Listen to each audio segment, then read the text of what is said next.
حضرت بشر آفی رحمت اللہ علیہ سے سارا زمانہ پیار کرتا تھا۔ بغداد کا ایک تاجر کہتا ہے مجھے نہیں بابا اچھا لگتا تھا۔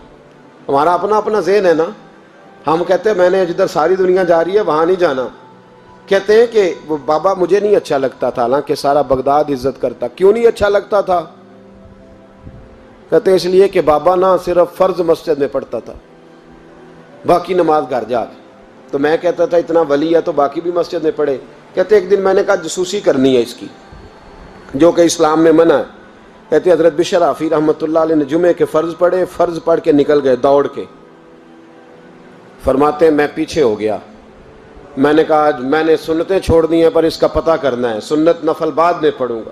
کہتے ہیں حضرت بشر آفی جلدی سے نا ایک کباب والی دکان پہ گئے، وہاں سے کباب خریدے، اور میں نے کہا بوڑھے کی عمر دیکھو اور اس کے ذائقے دیکھو، اس عمر میں بھی کباب کھائے گا۔ اوئے ہوئے، مولوی کو روٹی نے ستایا تھا اس لیے سنت اور نفل چھوڑ آیا ہے۔ کہتے ہیں تھوڑا سا وہ آگے بڑھے تو نان بھائی کی دکان سے نا نان خریدے۔ میں نے کہا دیکھو یار، دیکھو اس کے ذائقے، گرم نان کھائے گا۔ بہت سارے لوگ بغداد میں رات کی روٹی کھاتے پر یہ گرم کھاتا ہے۔ کہتے ہیں حضرت وہ نان اور کباب لے کے نا جنگل کی طرف مڑے تو میرے دل میں خیال آیا یار بڑا ہی اس آدمی کا عجیب ذہن ہے، یہ اب سبزے پہ بیٹھ کے یہاں موج کرے گا، کھائے پیے گا، اور سنت نفل چھوڑ دی، اللہ ہزاروں مرید ہیں۔ کہتے ہیں حضرت جنگل میں داخل ہوئے، تھوڑا سا سفر کیا تو کچی آبادی آ گئی۔ کچی آبادی، ایک کچے مکان کی ٹوٹا ہوا دروازہ، باہر سے کنڈی لگی۔ بغداد کے ننگے پاؤں چلنے والے ہزاروں مریدوں کے اس پیر نے کنڈی کھولی، اندر گئے، ایک فالج زدہ بابا جی بیٹھے۔ کہتے ہیں حضرت بشر آفی نے اپنی پگڑی کھولی اور اس آدمی کے منہ سے پانی نکل رہا تھا، رال ٹپک رہی تھی۔ کہتے ہیں پہلے اپنی پگڑی سے منہ صاف کیا، پھر پیالے سے پانی ڈال کے منہ دھویا، پھر حضرت اس کے ٹانگوں پہ کپڑا ڈال کے روٹی کا لقمہ توڑ کے اس کے منہ میں ڈال کے کہنے لگے بابا ناراض نہ ہونا، جمعے والے دن مجھے دیر ہو جاتی ہے، ابھی تو میں نے سنت اور نفل بھی پڑھنے ہیں، ناراض نہ ہونا، مجھے دیر ہو جاتی ہے۔ کہتے ہیں وہ بابا رو پڑا اور کہنے لگا بشر یار 14 سال ہو گئے تو روز آتا ہے، 14 سال، یہ 1 صدی کا قصہ ہے، 2-4 برس کی بات نہیں، 14 سال سے تو روز آتا ہے، میں پتہ نہیں کب تک لاش بنے پڑا رہوں گا، تو کب تک آئے گا؟ حضرت بشر آفی نے بابے کے آنسو پوچھ کے کہا بابا فکر نہ کر، آج کے بعد یہ جملہ نہ کہنا کہ تو میرے لیے بوجھ ہے۔ فرمایا لوگ سمجھتے ہیں کہ میں نے عبادت کر کے مقام پایا ہے، لوگ سمجھتے ہیں میں نوافل زیادہ پڑھتا ہوں، دنیا جانتی ہے کہ میری رات کی تسبیح زیادہ مضبوط ہے، پر میں ان میں سے کوئی بات بھی نہیں، میں تو تیری نوکری کرتا ہوں تو اللہ نے میری عزتوں میں اضافہ فرما دیا ہے۔ سوچ ہی صاف نہیں، نظریہ ہی ٹھیک نہیں، فکر ہی ٹھیک نہیں۔ اسلام نظریے کا مذہب ہے، سوچ کا۔ مسند امام احمد بن حنبل کی حدیث سنی، حضرت انس بن مالک فرماتے ہیں جب انسان نے روزہ رکھا ہوتا ہے نا تو روح ویسے ہی پاک ہوتی ہے اس کی۔ میں نے یہ سوچا کہ کچھ باتیں ایسی کی جائیں جس سے تھوڑی سی سوچیں بھی تبدیل ہوں، کچھ سوچوں کا وضو، سوچوں کا غسل، افکار و نظریات کی بھی بات ہو۔ ہم سمجھتے ہیں کہ شاید کثرت عبادت اصل ہے۔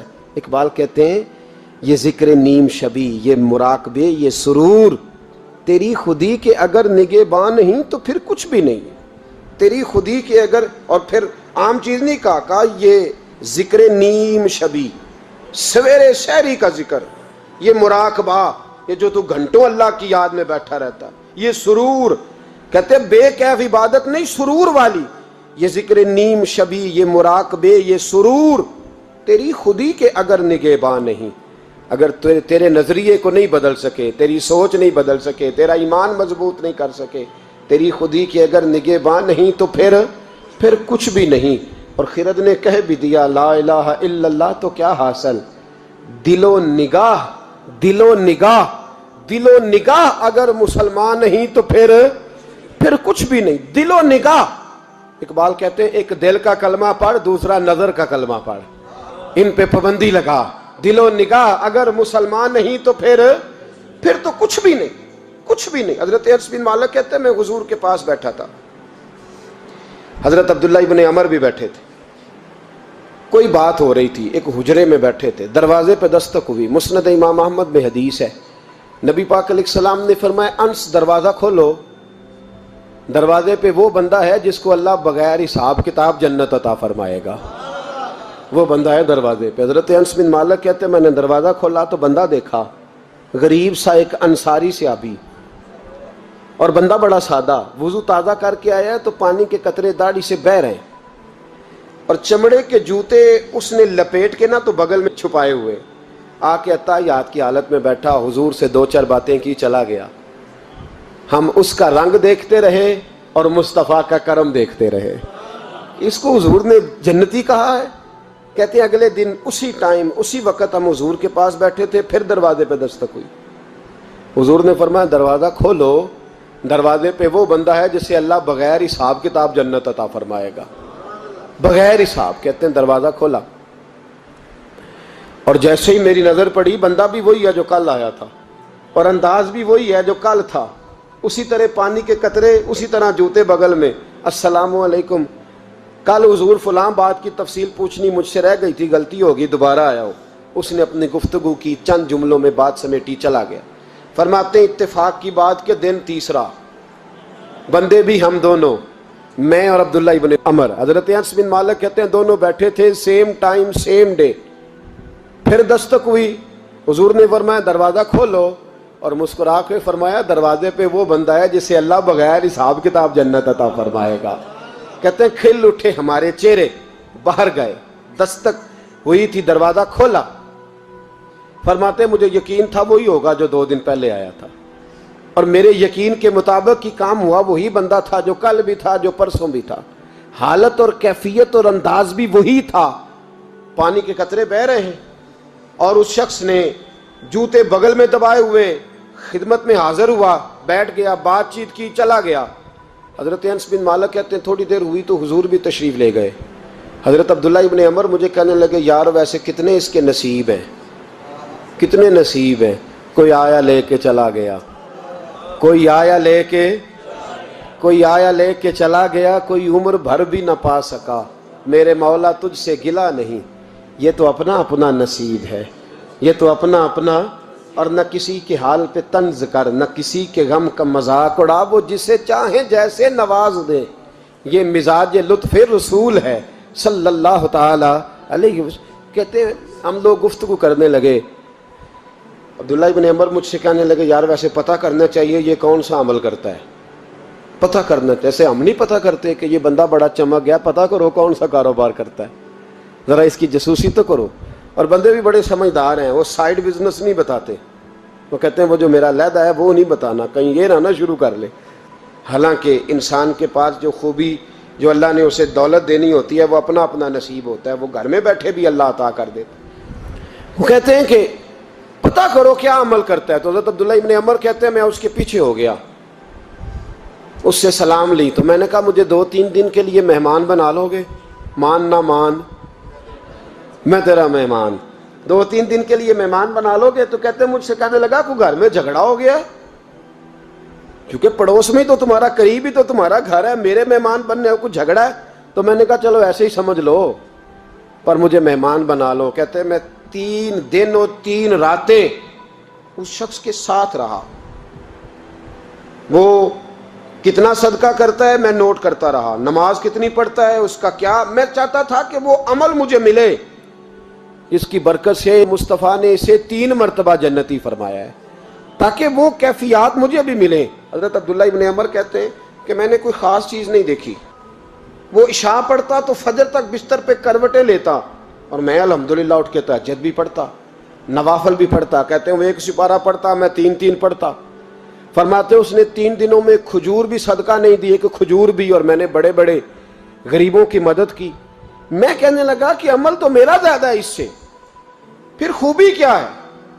خاص توجہ کرنا، اسلام اور دین کا جو فکری اساس، جو فکری اساس ہمیں صحابہ نے دی۔ حضرت عبداللہ ابن عمر کہتے ہیں میں نے تیسرے دن اسے کہا بھائی اللہ تیرا بھلا کرے، تو نے بڑی خدمت کی، میں نے جانا ہے میرا کوئی جھگڑا نہیں ہوا تھا، میں تو بس تیرا عمل دیکھنے آیا تھا کہ تو عمل کیا کرتا ہے۔ تو وہ صحابی کہتے ہیں مجھے کہنے لگے یار تو میرا عمل دیکھنے آیا تھا، مجھے بتا تو صحیح کیا نے، اور کیوں دیکھنے آیا میرا عمل، تجھے کیا ضرورت پڑی میری جاسوسی کی؟ تو کہتے ہیں مجھ سے جب اس نے سوال کیا تو میں نے اس کو کہا بھائی تو 3 دن آیا نا ہم بیٹھے ہوئے تھے؟ کہا ہاں میں آتا رہا ہوں۔ کہا 3 دن نبی پاک نے فرمایا اللہ تجھے بغیر حساب کتاب جنت عطا فرمائے گا۔ تو میں چاہتا تھا کہ میں ذرا جاسوسی کروں، ذرا دیکھوں، کھوج لگاؤں کون سا ایسا عمل ہے، آپ بھی ذرا دھیان دیجئے گا، کون سا ایسا عمل ہے، حالانکہ تو عشاء پڑھتا ہے اور اٹھ کے فجر پڑھتا ہے، میں تہجد بھی پڑھتا ہوں، تیرا سپارہ 1 ہے میرے 3 ہے، کون سا ایسا عمل ہے جس کے سبب تجھے جنت ملے گی؟ کہتے ہیں وہ صحابی کہنے لگے یار کوئی ایسا عمل نہیں، کوئی شے نہیں، میں اس قابل ہی نہیں، من نانم کے من دانم، جو میں ہوں مجھے پتا ہے۔ کہا پھر کوئی بات تو ہوگی، تیری مہربانی بتا دے، میں نے 3 دن 3 راتیں محنت کی ہیں، بتا دے۔ کہتے ہیں وہ کہنے لگے اگر تجھے بتاؤں نا تو پھر سن، میں جب رات کو سوتا ہوں تو اپنے دل پہ نظر ڈالتا ہوں، اور سویرے جب اٹھتا ہوں تو پھر اپنے دل پہ نظر ڈالتا ہوں، موبائل پہ نہیں، کنجی پہ نہیں کہ چابیاں کدھر ہیں، بٹوے پہ نہیں، میں رات کو سوتے ہوئے بھی اپنے دل پہ نظر ڈالتا ہوں، سویرے اٹھتے ہوئے بھی میں سب سے پہلے اپنے دل پہ نظر ڈالتا ہوں۔ فرماتے ہیں الحمدللہ میرے دل میں کسی کا حسد نہیں ہے، کسی کے بارے میں کوئی کینہ نہیں ہے، کوئی کسی کے بارے میں میل نہیں، میں اللہ کے ہر بندے کے بارے میں سوچ، نظریہ، فکر اچھی رکھتا ہوں۔ اور فرمایا میں تیرے بارے میں بھی عبداللہ یہی سوچتا ہوں کہ تو مجھ سے زیادہ نیک ہے۔ الحمدللہ اس وقت بھی میرا ذہن یہ ہے کہ انس بن مالک مجھ سے زیادہ پرہیزگار ہے، اس وقت بھی میری سوچ یہ ہے کہ محبوب کے سب صحابہ میں سب سے کمزور میں ہی ہوں۔